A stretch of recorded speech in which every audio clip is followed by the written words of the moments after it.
sebab tak sayang. Akak pergi sebab akak sayang. Sebab akak lupa jaga diri sendiri. Akak percaya orang yang salah. Akak cuba untuk bertahan perkahwin ini.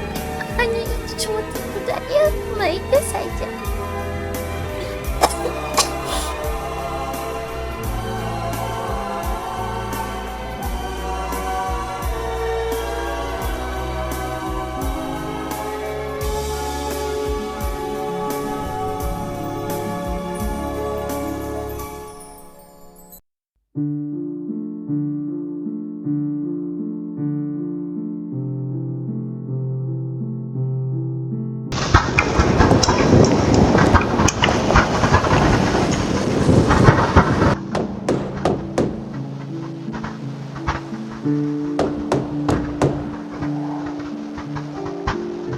Ya, siapa tu?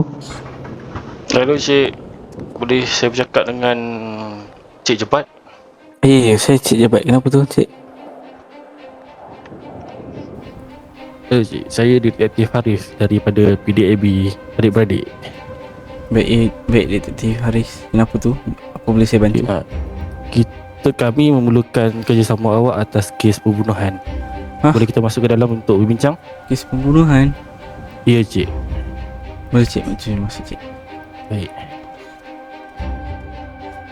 Perlu ke berkasut? Boleh, perlu Cik, perlu. Okey, apa yang boleh saya bantu tuan? Mari kita mula. Awak tinggal serumah dengan isteri awak.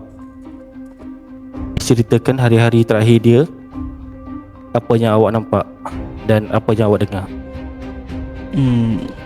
Dia macam biasa, masak, kemas rumah.